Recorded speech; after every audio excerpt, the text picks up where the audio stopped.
नमस्कार आप सभी को। तो मैं रूटीन दोहराने की पूरी कोशिश कर रही हूँ, लेकिन बीच बीच में त्योहार जब आते हैं तो थोड़ा सा डिस्टर्ब हो जाता है। तो आज मैंने श्रीमद् भागवत गीता चौथे अध्याय का 12वां श्लोक पढ़ा। 12वें श्लोक में भगवान कहते हैं कि कर्मों की सिद्धि यानी फल चाहने वाला जो मनुष्य है वो देवताओं की उपासना करता है, क्योंकि इस मनुष्य लोक में कर्मों से उत्पन्न होने वाली सिद्धि जल्दी मिल जाती है या थोड़ी सी आसानी से मिल जाती है। अब इसको थोड़ा इजी लैंग्वेज में समझने की कोशिश करते हैं। तो यहाँ पर हम मनुष्य लोक में नए नए कर्म करते हैं और कर्म करने से हमारा कुछ ऐसे मन में बात बैठी रहती है कि ये मिल जाए, ये हो जाए, और हमारे मन में ये दृढ़ता से बैठ गया है कि कर्म किए बिना हमें कोई वस्तु नहीं मिल सकती।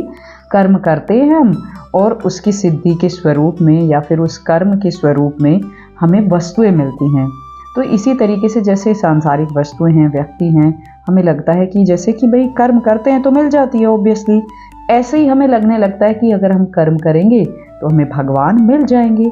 लेकिन यहाँ पर एक छोटा सा ट्विस्ट है कि भाई भगवान तो हमें प्राप्त ही है, भगवान के लिए कर्म करने की जरूरत नहीं, क्योंकि वो तो हमसे अलग है ही नहीं, वो तो हमें नित्य प्राप्त है।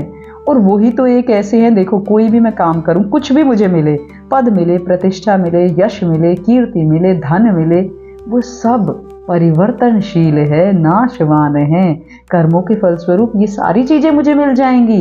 लेकिन मैं अगर ये सोचने लगूं कर्म करने से भगवान भी मिल जाएंगे, तो यहाँ पे थोड़ा सा मैं क्या हो जाऊंगी, डिविएट हो जाऊंगी। जैसा यहाँ पर लिखा है, यहाँ पर बताया गया अरे भगवान तो नित्य प्राप्त हैं, वो तो हमसे अलग है ही नहीं, वो तो अपरिवर्तनशील हैं। तो अगर ये जो वस्तुओं का, व्यक्तियों का नियम मैं भगवान पर भी अब अप्लाई करूंगी तो शायद वो नहीं मिलेंगे, क्योंकि भगवान मिलते हैं उत्कट अभिलाषा से। जब मेरे मन में वो व्याकुलता हो जाएगी कि भगवान बस अब आपके सिवा मुझे कुछ नहीं चाहिए, बस आप चाहिए, तो वो जब व्याकुलता आ जाएगी तब हम उनको एक्सपीरियंस कर पाएंगे। वो तो हमेशा हमारे साथ है।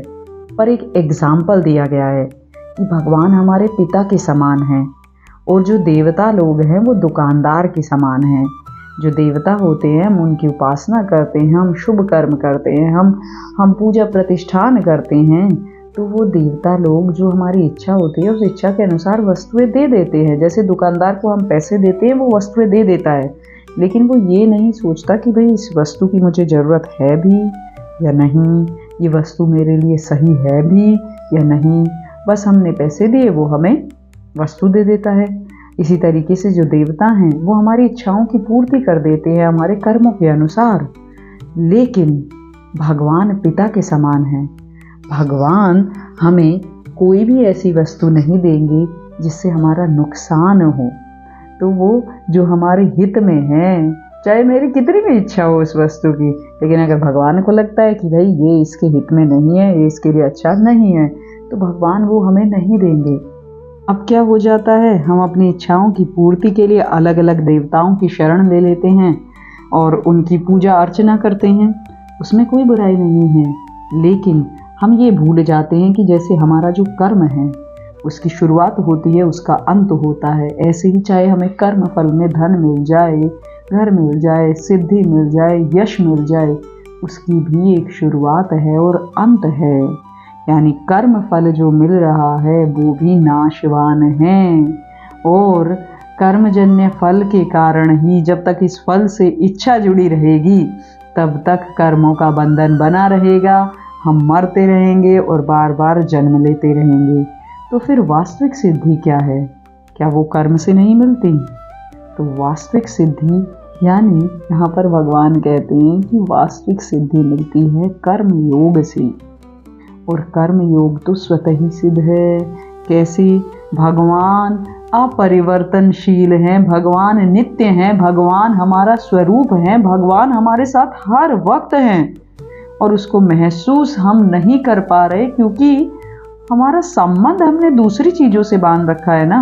मैं पढ़ रही हूँ पर मान ही नहीं पा रही हूँ, और इसीलिए उन्हें महसूस नहीं कर पा रही हूँ कर्मयोग। तो जब तक कर्मों से अपना योग नहीं हो रहा, यानी जब तक मैं ये मानती रहूँगी कि ये कर्म मैं इस इच्छा के लिए कर रही हूँ, अपने लिए कर रही हूँ, तब तक मैं उस परमात्मा के नित्यता का अनुभव नहीं कर पाऊँगी। और जब दूसरों के लिए कर्म समर्पित हो जाएंगे, यानी मेरे मन में फल की इच्छा नहीं रहेगी, तब मेरे कर्म जो होंगे मुझे बांधने वाले नहीं होंगे, और तब ये कहलाएगा कर्म योग।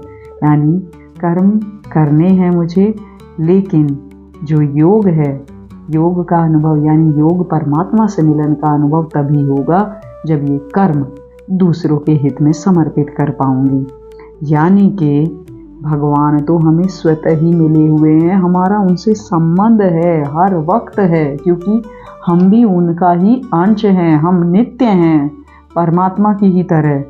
पर इस चीज़ को जब मैं स्वीकार कर लूँगी तभी उनका अनुभव कर पाऊँगी। अदरवाइज़ तो वही जो अभी हो रहा है, कर्म करना है और उसके बदले में मुझे कुछ इच्छा चाहिए होती है।